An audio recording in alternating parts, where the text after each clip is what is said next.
Vous créez beaucoup de pièces de contenu et ce, de différents formats. Cependant, comment convertir avec sa création de contenu? C'est le sujet du jour. Les médias sociaux en affaires est votre rendez-vous hebdomadaire pour en connaître davantage sur les différents réseaux sociaux et les plateformes de création de contenu dans un contexte d'affaires. Chaque semaine, je, Amélie Delebel, répondrai à une question thématique qui vous permettra d'appliquer concrètement ces conseils pour votre entreprise. C'est parti! Bonjour et bienvenue sur les médias sociaux en affaires, émission 99. Et aujourd'hui, je suis très heureuse de répondre à la question comment convertir avec sa création de contenu. En effet, que ce soit avec vos articles de blog, vos épisodes de podcast ou vos vidéos, pour réussir justement à convertir des clients, donc des prospects en fait en clients ou du moins des auditeurs ou des gens qui vous lisent. En prospect, c'est très important de n'avoir qu'un seul appel à l'action. Donc, les fameux call to action, vraiment en avoir un seul par pièce de contenu. Et cet appel à l'action-là doit être très clair et précis pour ne pas, en fait, laisser les gens avoir le choix ou hésiter entre deux, trois options. Qu'est-ce que je veux dire par là? En fait, c'est si jamais vous souhaitez que les gens vous suivent, par exemple, sur les réseaux sociaux, des fois, ça peut être tentant de dire « Hey, vous pouvez me suivre sur Instagram, sur Facebook, sur Twitter, sur Pinterest, etc. » Mais si vous proposez trop d'options, les gens vont un peu être bloqués parce qu'ils ne sauront pas trop où aller. « Ah, est-ce que je vais choisir Facebook? Est-ce que je choisis Instagram? Est-ce qu'il y a différentes... chose que je dois savoir avant de choisir une de ces options-là. Et au final, il va y avoir un blocage et donc, ils ne poseront aucune action. Donc, c'est pourquoi il faut vraiment, quand vous faites un appel à l'action, mentionner vraiment un lieu précis. Donc, que vous pouvez bien évidemment varier à chaque épisode ou à chaque article de blog, bien sûr, mais vraiment important, c'est ça, de n'avoir qu'un seul appel à l'action. Et c'est la même chose, par exemple, si vous souhaitez avoir plus de commentaires sur votre podcast. Par exemple, plutôt que de dire à la fin de votre épisode « Hey, laissez-moi un commentaire sur votre plateforme d'écoute préférée », dites plutôt quelque chose comme « Quel conseil vous a été le plus utile? » De cette façon-là, les gens ont vraiment un commentaire précis à écrire qui va vraiment, de un, les engager davantage et également démontrer pourquoi les autres personnes devraient écouter votre podcast, alors que oui, de se faire dire très bon podcast, excellent, super, c'est toujours valorisant, mais au final, ça n'amène pas nécessairement de plus-value aux gens qui vont lire les commentaires. Donc vraiment très important, c'est ça, d'avoir un appel à l'action clair et précis. Également, comme mentionné lors du dernier épisode, donc à l'épisode 98, d'ailleurs, si vous n'avez pas eu la chance de l'écouter, simplement vous rendre au ameliedelebel.com/E majuscule 098.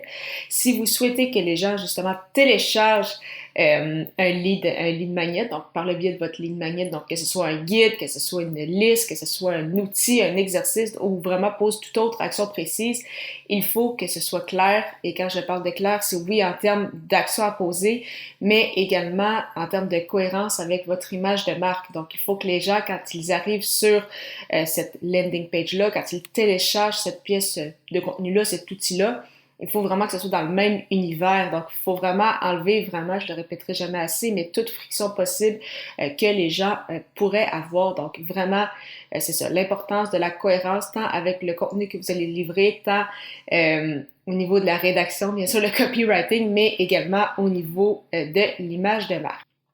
Finalement, un autre point très important quand vous souhaitez convertir avec votre création de contenu, c'est d'avoir un plan.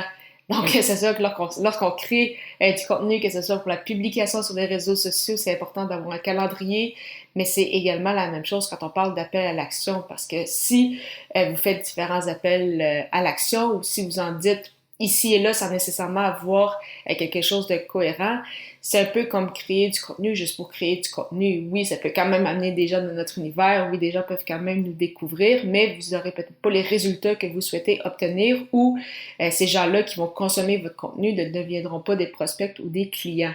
Ça va juste rester des lecteurs ou des auditeurs. Donc, vraiment, très important de toujours garder ça en tête. Bien sûr, votre persona, quels sont ses besoins, quels sont ses défis, ces fameux pain points en anglais, pour savoir justement où vous devez les amener et même que mieux vous connaissez votre persona, mieux c'est pour peut-être justement proposer un outil ou un guide ou une ressource qui va vraiment l'aider dépendamment de où il se situe dans le processus. Donc, à ce niveau-là, c'est pour ça que c'est important d'avoir des thématiques en lien justement avec votre persona et les appels à l'action reliés, qu'il y ait des cohérences, les liens aussi entre vos différentes pièces de contenu. Donc, comme vous l'avez remarqué, des fois j'en fais par exemple avec mes épisodes de podcast. Bien sûr, parfois j'ai mes appels à l'action en lien avec par exemple des ressources que je vous propose ou mon guide que je vais bien évidemment avoir mis en contexte au préalable au cours de l'épisode. Donc, c'est vraiment important, c'est ça, de faire des liens.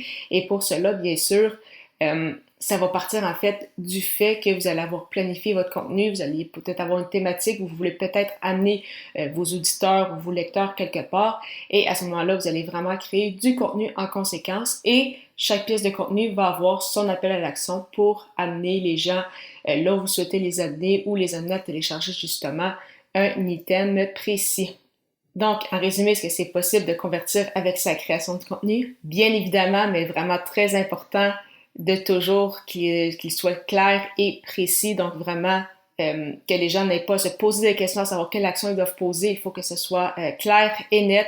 Également important d'enlever, c'est ça, toute friction possible. Il faut que vos outils, que vos guides, que tous vos éléments soient cohérents avec votre image de marque, votre copywriting, que ce soit vraiment dans le même univers pour que les gens sachent que ça provienne de vous.